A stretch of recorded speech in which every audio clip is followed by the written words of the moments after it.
Guys, welcome back to Let's Play Final Fantasy VI. Last time, let's not talk about last time.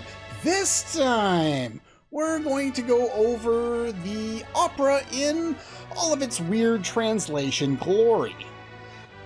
And then we're going to move on.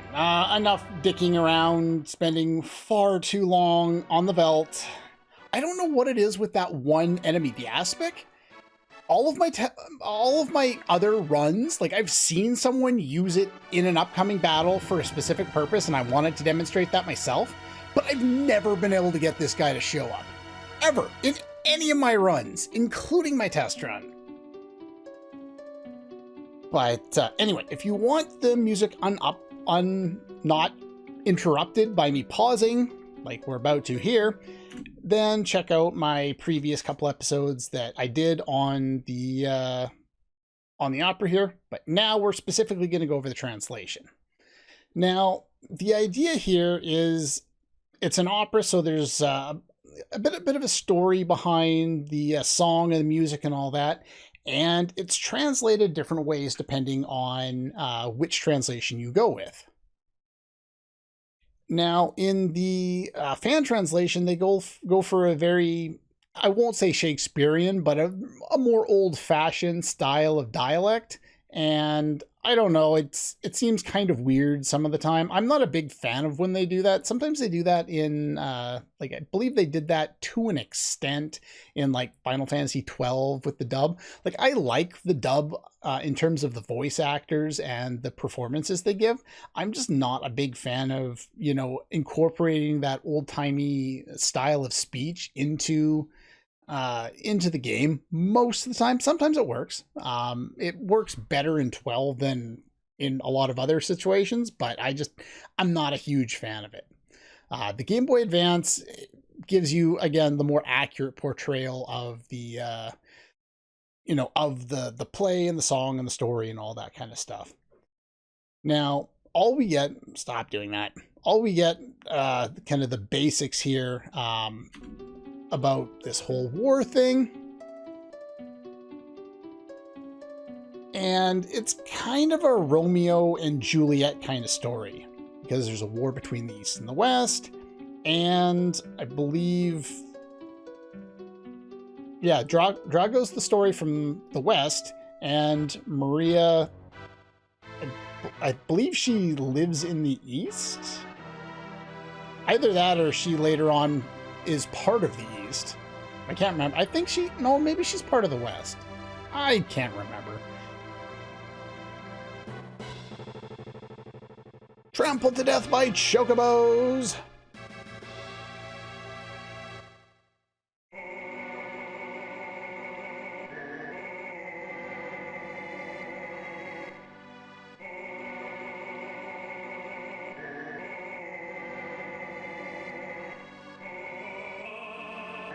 Now, the Super Nintendo version does a decent job of trying to match the lyrics to the vocals. Well, quote-unquote vocals. But it doesn't always do a great job. Neither does the Game Boy Advance translation, but as far as I understand it, and I haven't really read the fan translation lines along there, but when I've kind of looked over them, I find myself stumbling over the words. And they don't seem to line up too well. There are really hit and miss sections of each of these translations when it comes to matching the lyrics up with the vocals.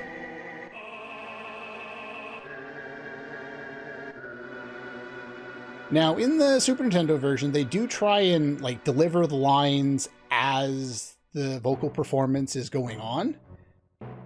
And sometimes I get completely lost because it doesn't line up very well at all. Anyway, this time I was smart enough to leave the sprint shoes unlocked, so he runs faster through this section. Now, we've already seen this part, so I'm going to skim through it. I don't know why he blushes here, but I couldn't get the blush to show up in the later part of the sequence. Well, we have one more chance at it, so we'll see if that works. I will be skimming through the dialogue here because we've already read it and gone into detail in terms of the translation on it because, well, I wasn't interrupting the opera in order to talk about it at this point. Better check the score. Now, I don't think you have to, but I always do anyway, just to look at it. They kind of trip you up here where the lines that you have to remember are always the first line, except for in this case where the line is must I that you need to remember, as opposed to only you, which is, I guess, part of the previous stanza of the poem. Now, I'm going to do a couple of things here. I'm going to specifically fail the opera to show it off. Alright, so we're good with that. Can't go into our menu right now, for some reason. Now, I'm going to specifically fail the opera here, just to show you the dialogue, more than anything else.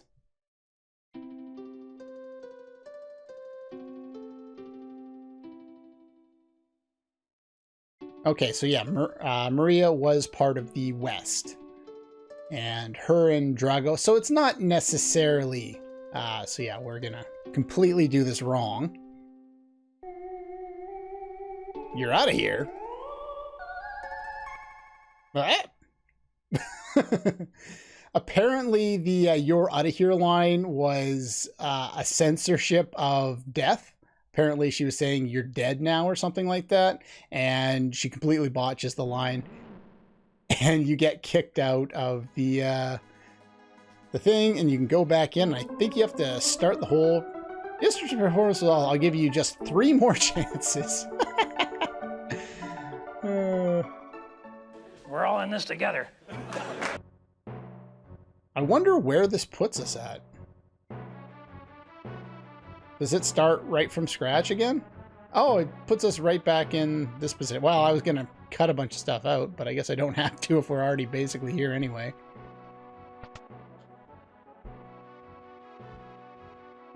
Don't make any more mistakes.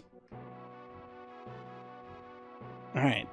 So it's fast. I wonder if I should show screwing up every single time. I wonder if it's different. To be honest, I've never screwed it up because every time I've played it, I've either remembered or had a walkthrough open right beside me at the same time.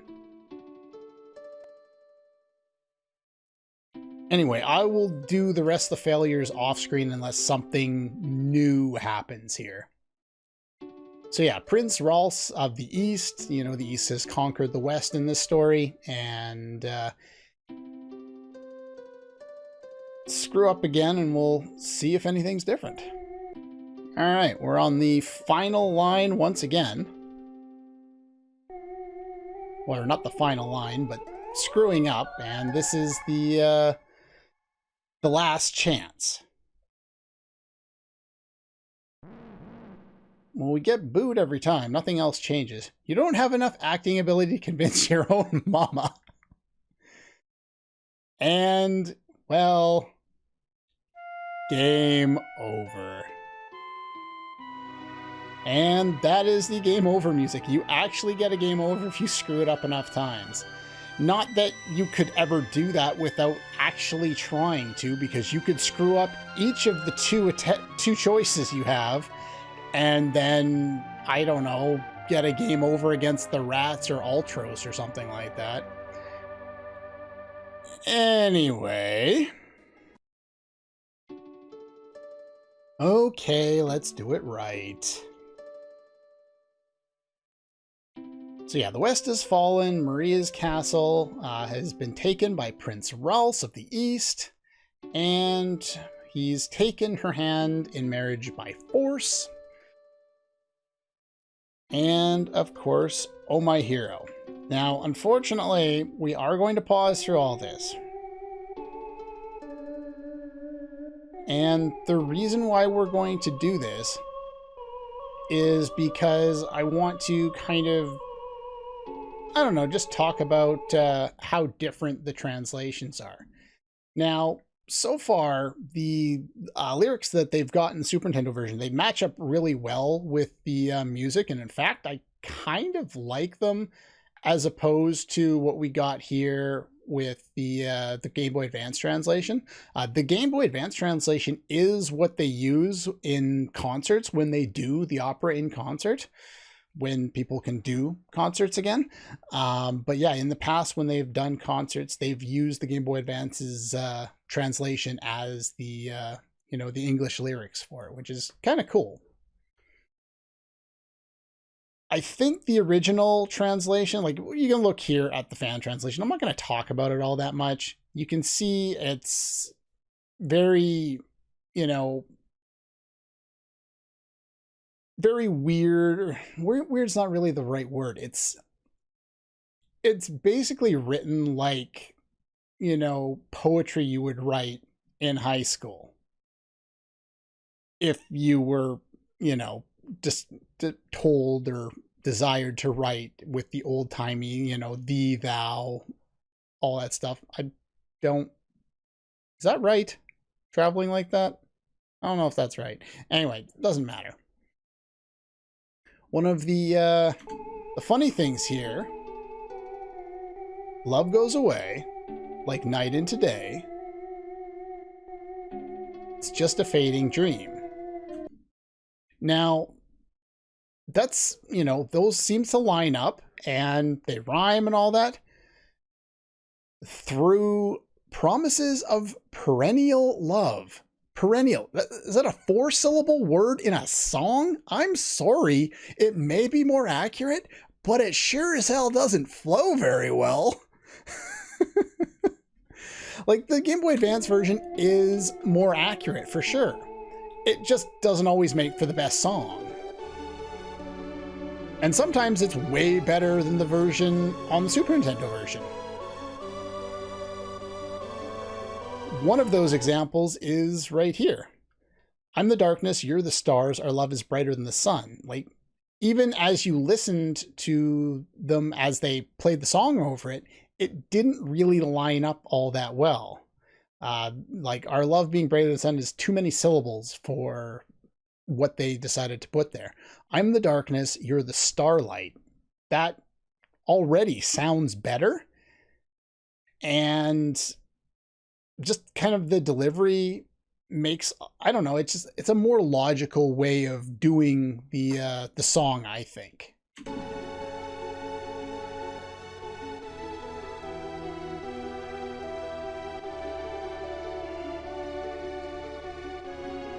And on that last line as well, the through hours of despair I offer this prayer. Again, that one rhymes.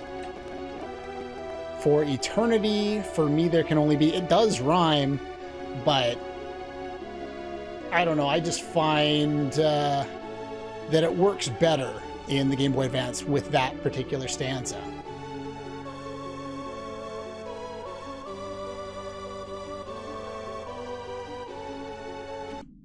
Now, here I switch back and I much prefer the more colorful SNES translation here. Must I forget you, our solemn promise, will autumn take the place of spring? The end, the dying part of the season versus the rebirth of the season, growing new life. And must my final vows exchange be with him and not with you? This probably works better in conveying the message of the song. The original story of the song is that she's being forced to marry Prince Rawls, who she doesn't love. She still loves her hero, who has disappeared in the war, thought dead. Now, the Game Boy Advance obviously conveys that a lot better. It just doesn't sound as interesting as lyrics.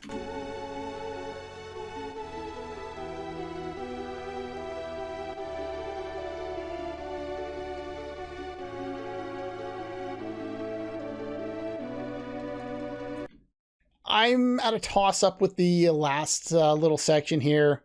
Either or is pretty well hit or miss, the same for me. Doesn't really make a huge bit of difference. Speak, guide me anew. I don't know. I think I would use the final line from the SNES version and use the other two lines, just because guide me anew doesn't seem to work with the way the way the music plays.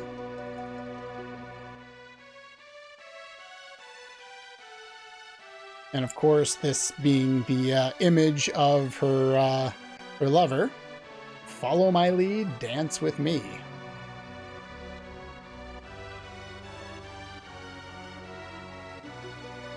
Now, since he can like fade through things like that, I'm surprised they didn't allow us to move in similar ways. Basically like you could in Chrono Trigger. Here, I think you can also fail the opera here if you don't get up to this spot in time. Obviously, there's a lot of time. It's all based on the music. As long as you get here before this part kicks in, then you should be fine.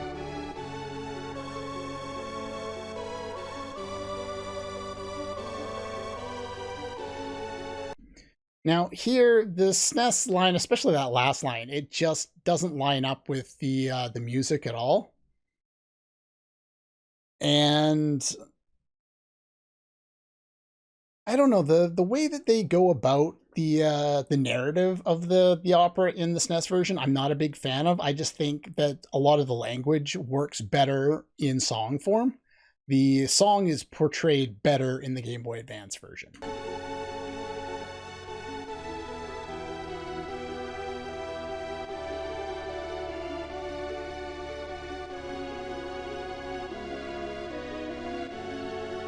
As you can see, the end doesn't really line up too well in the SNES version.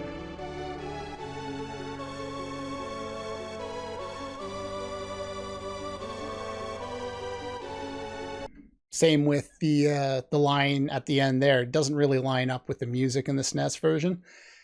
Though I'm not a big fan of some of the word choices used in the Game Boy Advance translation, to be quite honest. You know, though the hours take no notice, like, I'm not a big fan of the way that works. Here I am acting like this creative writing class. I really should stop. Just listen to the rest of the damn song. Here's one of my favorite lines in the entirety of it. Come what may, I won't age a day. I think the Game Boy Advance has a better ending line there. But either way, I definitely like that last little couplet there. Is it a couplet? I know it's 2 lines. I can't remember if it needs to rhyme to be a couplet or not. Anyway, whatever.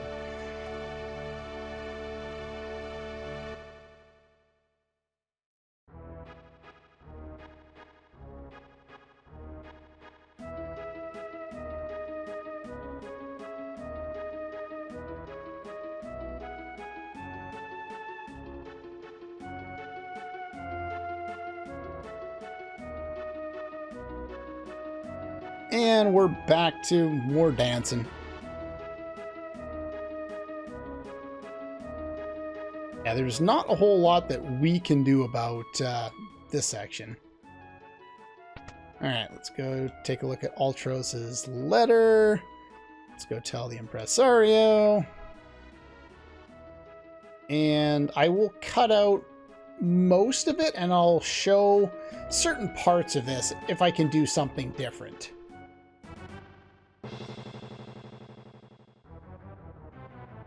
Like when we go upstairs to the right, we're able to hit the wrong switches, and some interesting stuff happens. So I want to show that off.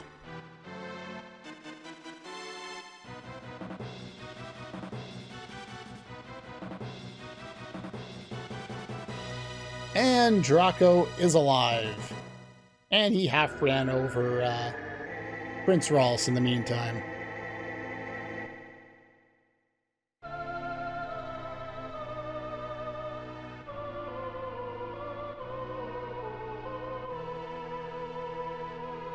Translations are pretty much one and the same.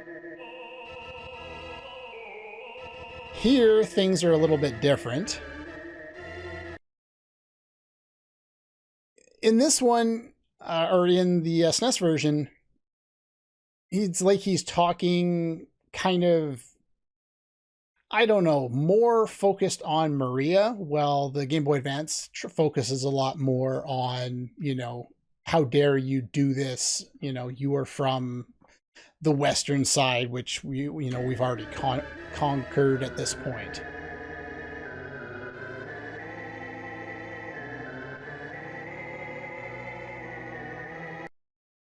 Yeah, again, here it's focusing more on the actual love and less in the SNES version, and less about the conflict that's coming.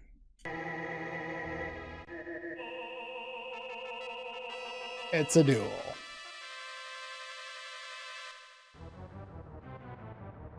So anyway, I'm going to pop up over here and show you some of these other switches that we can hit and what they do.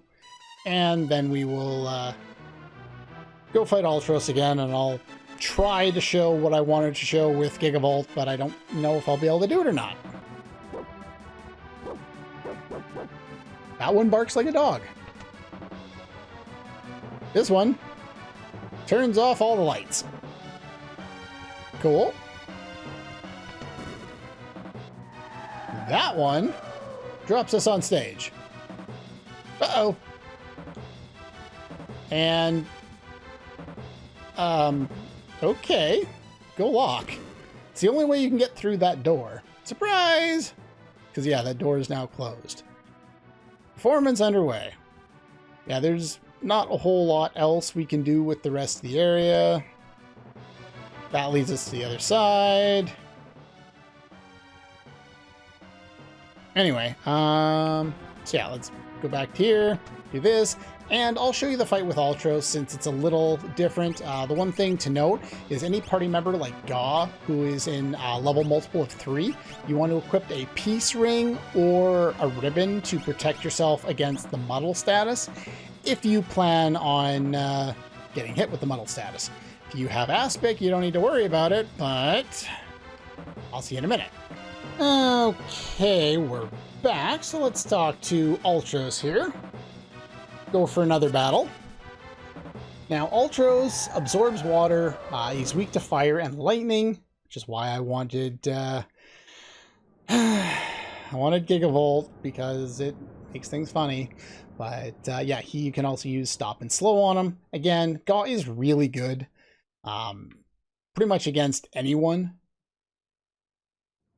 But especially good this early on, and especially against Ultros, where he has Gigavolt, and he uses it on his first turn, he one-shots him. Now, as I said when we fought him last time, Ultros has 2,550 HP, but he has 4 different locations. However, if you reduce his HP to 0 in the first location, he never gets access to any of those other HP pools. I believe this is supposed to be a bug. I don't think he's supposed to have access to all of them, but I could be wrong. Awful acting.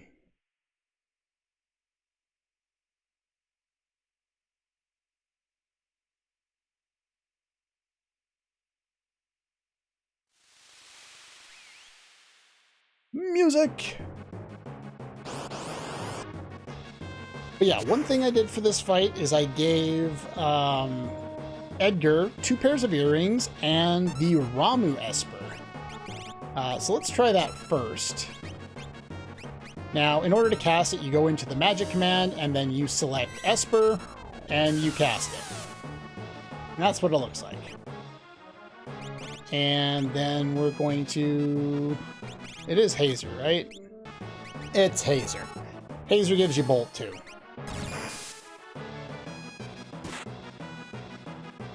Now, as you can see, you can only cast those once. So yeah, we basically took him out in 1 round, which is probably how you should fight him anyway. There are ways around it. Normally, Celeste is the only one who have probably learned Bolt 2 at this point.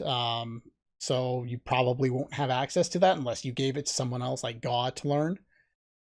But anyway. What a performance. Now let's see if we can get the proper blush this time around.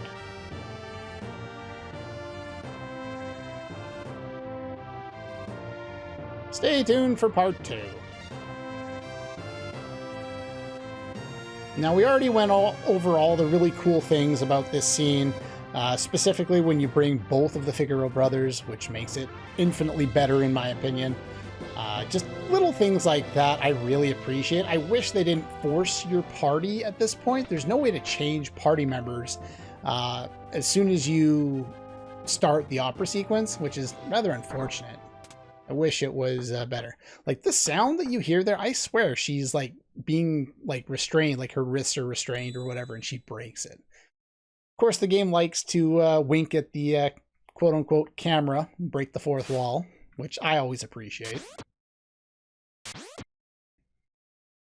yeah, we've already seen most of this scene, so unless something, well, we'll skim through this since I'll just go through dialogue quickly here. No, definitely not Maria. Gotta go to Vector. Your ship is the only one. If you're not Maria, I don't want you on board. Well,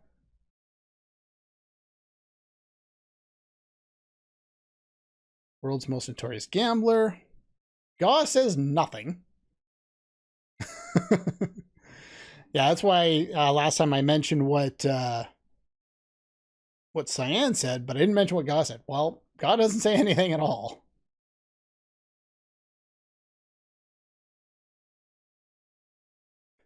Yeah, there's a lot that I'm noticing over the course of doing this playthrough. One thing, I believe... Yeah, they've removed all of Celeste's equipment. I don't know why, but they did. I'll rearrange stuff in a little bit. Just figured I'd point this out. Where are my other earrings? They're there.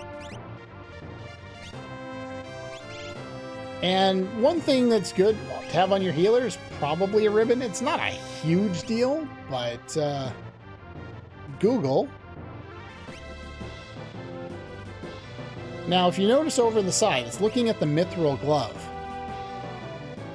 And now it's looking at the peace ring, even though I'm on the mithril glove. Oddly enough, it's the mithril towel, according to Google Translate. Has Google Translate been getting into the Hitchhiker's Guide again? It's starting to seep into everything else you do. Anytime your characters are unequipped, they will also be removed of any espers they're working on. So always remember to reset those as well. Double check when people are going to level up. And yeah, that should be good there. As we've learned from some of the other translations, that's not entirely true. In fact, it's kind of the opposite.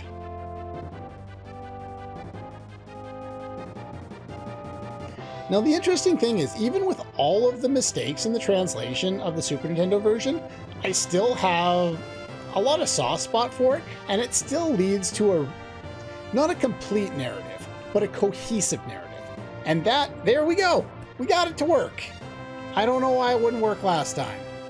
But there you go. So they both blush, and the reason why they both blush is because the base palette for Celeste, Edgar, and I believe Sabin as well are all the same.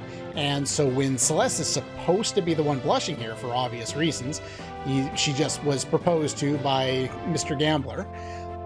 For some reason, I guess they, instead of changing something specific to the one sprite, they just changed that base palette to a different color.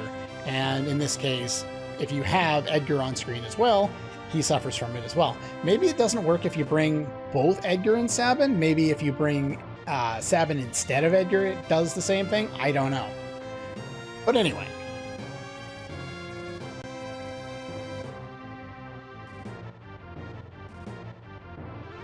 They're still blushing. Though I think they're blushing a little less than they were earlier. Got conditions. Yeah, without Edgar, I'm not sure where she gets the coin from. I think she just has it on her. But it makes so much more sense to bring Edgar for this situation because it's just perfect. Like he had that coin already. He's already used it.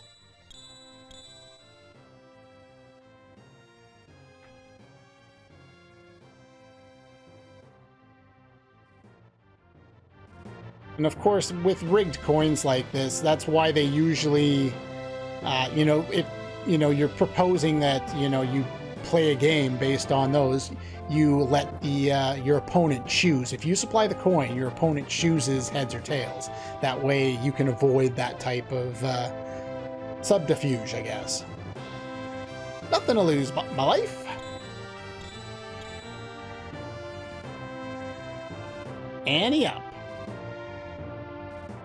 Anyway, now we can move on to well, we're going to Vector, but it's not as straightforward as you might expect.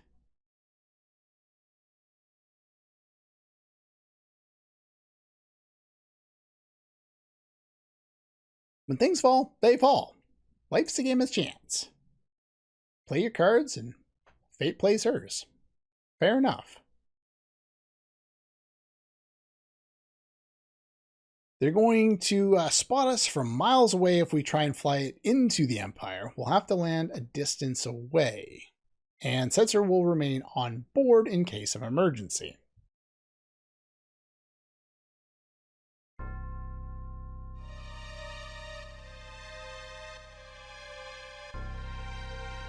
Now this is a cool little scene. I don't know where the spotlights were, how they were created or whatever, but this plays somewhat similar to the way the sequence in the very start of the game played on the March on Narsh, where or part of the background slowly becomes visible as you kind of move over it, giving more of a 3D look than they were able to do prior to Final Fantasy VI. It's pretty cool. It's what we get as far as cutscenes in this game. Everything else is just done with the same basic sprites, but it's a cool little idea. And they put us next to a town. And the ship we don't have full access to, but it does come with a free healing point. It does come with a shop, which does sell warp stones if you want them. I'm going to buy one just in case. It's not even on my list, but it's always nice to have. They sell remedies if you want remedies. I'm good for now. I don't think I need that. Here's what the rest of his ship looks like. It's a nice looking ship. Here's the engine room. And there's upstairs where we were before. That's how you get there.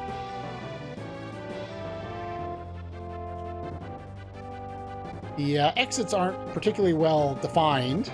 This guy will unequip party members that aren't in your party, or all members, or don't do anything. This is a really useful thing since you're going to be swapping equipment if you want to change party members. Oh, they do let you change party members here. I'm stupid. Or no, you can't change party members yet. But anyway, yeah. Setzer's just over here. Empire's becoming paranoid. Game Boy Advance translation, can you fix that? Lost your nerve to take on the Empire. I'm assuming the SNES translation is mistranslated here. Just a guess, though. I don't know why the Empire would be paranoid, but there's that. And yeah, here's this. We can't fly the ship or anything like that. But yeah, if you left any gear on any of your other characters, you can remove it. I have already removed all that stuff, so I don't need to worry about it. Next time, we are on the southern continent, as you can see from the world map. There are 3 towns on this continent, as well as, 3 towns, a sealed area over on the one side, and then finally the Empire itself, a Vector. So next time, we're going to explore this continent, including the new enemies, and talking about all the new towns that we can go visit. Then, once we're done that, we can finally move into Vector. That's all for this one, and I'll see you guys next time.